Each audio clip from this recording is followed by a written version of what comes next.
Hi, I'm Dr. Nicolai Lennox, and I want to talk about digestion. It's an interesting topic. There's been some discussion about digestion.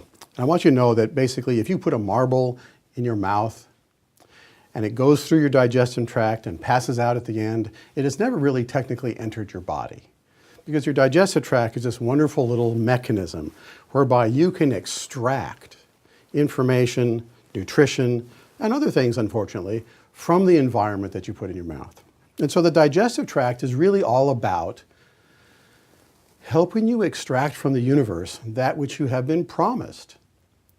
The physiology has a sort of sense of promise, that it should be able to get what it needs, it should send you a message in your appetite, and you should be able to get what you need from your food. And a lot of us really feel that why should I have to take vitamins?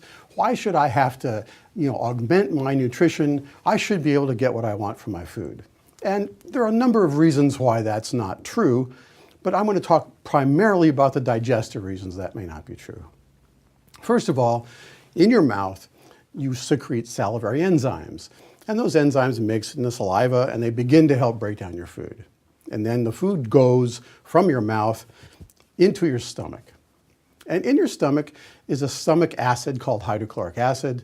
And that environment in your stomach is so acid that if you put your hand inside your stomach, it would eat all the skin off your hand. That's an amazing thing. I mean, people always talk about, well, I've got too much acid in my stomach, I have stomach acid problems, and that's a whole other discussion, but initially the way it's designed, it's really designed to have a lot of acid. And what that acid does is it gives you a protection from the stuff that goes in your mouth, because that's the primary source of foreign matter that goes into your body. And so everything has to go through this acid bath in your stomach. And it begins to break things down, it kills bacteria, kills parasites. It's a real killer. It's a real trial by acid to get to you. Well, then this food drops from your stomach into what's called a duodenum or a duodenum, depending on what pronunciation you love. And the duodenum or duodenum does not like acid. It just can't stand it.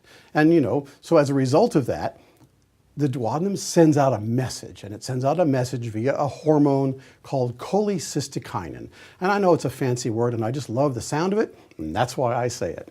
So cholecystokinin goes to your gallbladder, which is right on the right side, under your liver, and bile exists in your liver, in your gallbladder. So the bile comes from your liver, and I'll tell you a little bit about how that happens in a minute. The bile then drops from your gallbladder into the duodenum. And in the duodenum, the bile neutralizes the acid. The bile drives the pH from about 2.2 to right about 7.6, which is a critical pH because the pancreatic enzymes that are going to arrive there shortly need 7.6 to work. So the bile also is like a soap. And so it breaks down all the fat globules into smaller and smaller and smaller areas, pieces, so you have more surface area for the enzymes to work. The bile also lubricates the bowel, so things move along in an orderly fashion. And the bile calms and soothes the intestinal wall. So then the pancreas, which stores pancreatic enzymes, drops the pancreatic enzymes into that mess. Now the pancreatic enzymes are stored by what I call off pH, because if the pancreatic enzymes were activated, then they would digest the pancreas, so that would be rather awkward. So they're stored off pH in the pancreas, and they activate at 7.6. And so that's the perfect environment. Then you have the emulsifying, all the fats, food's getting broken down, the pancreatic enzymes are working, right pH, and that drops into the small intestine. And the small intestine has this huge amount of surface area that then absorbs all that food that you've broken down, and it takes it back to the liver. The liver then breaks it all down, decides who goes where, and when the liver's finished and wants to excrete its waste, it excretes its waste in the form of bile and bile salts. So it's a wonderful recirculation system. Now, at the end of the small intestine is something called the ileocecal valve. Many of you have heard about it already. Basically, the ileum is the end of the small intestine, the cecum is the beginning of the large, and there's a little bicuspid valve that allows things to go through and not go back, because it's a distinctly different environment in the large intestine than it is in the small intestine. In the large intestine, you absorb water and make B vitamins, and that's where all the probiotics work. And so that's a totally different environment. And so That's the ideal of how that works. Well, here's what oftentimes happens. Since in order to produce hydrochloric acid, your body has to concentrate it 1,000,000 times from your blood levels to your stomach levels. So that's a huge energy requirement. And so if we get under a lot of stress and we get tired and run down and we're, exhausted, then what happens is the body has to start to make decisions about who gets the energy for what. And one of the areas your body begins to save energy is it saves energy by decreasing the amount of stomach acid that's available. That has some consequences because now if you put your food into your stomach and you don't have enough stomach acid, now the problem is it's not going to start breaking down properly.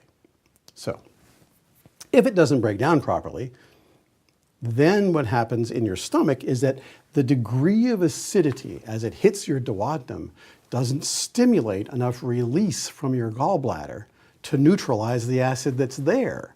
And now it just stays a little too acid. And then the pancreatic enzymes come in and it's a little too acid. And so the efficiency of pancreatic enzyme function goes down, the absorption level goes down, and the waste material goes up. That goes into the small intestine, and the small intestine gets irritated. The gallbladder gets a little sluggish because it's not dumping properly. And then that stuff, as it goes on through to the ileocecal valve, irritates the ileocecal valve, and you get this kind of low-level digestive stress. Now, you may not notice it in the classical sense, as in, I have digestive problems. What you might notice, though, is that your appetite shifts. You might notice that your neck hurts. You might notice that you have a pain between your shoulder blades. You might notice that your low back hurts. You might notice that your bowel gets a little sluggish and then gets really loose, and then gets really sluggish, and then gets really loose. And these are all consequences of these things.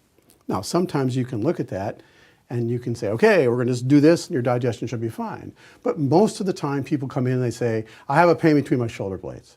I have a pain in my back. And my job then is to take that information and unwind it so that we can identify, is that pain coming from the fact that you don't have enough stomach acids? Maybe your pancreas isn't secreting enough pancreatic enzymes. Maybe because of the fact that you're not absorbing very well, your diet has shifted. Maybe you experience that, I don't like protein anymore. I want to be a vegetarian. And sometimes, if it's not a moral decision to be a vegetarian, it's a decision because you don't break down proteins anymore very well, and they're irritating to you. And the real problem is that you need stomach acid rather than a vegetarian diet. So my job is to figure that out for you, help you get back to normal, so you can absorb the gifts that you've been given, which is the food. And that's the way I look at that. Thank you.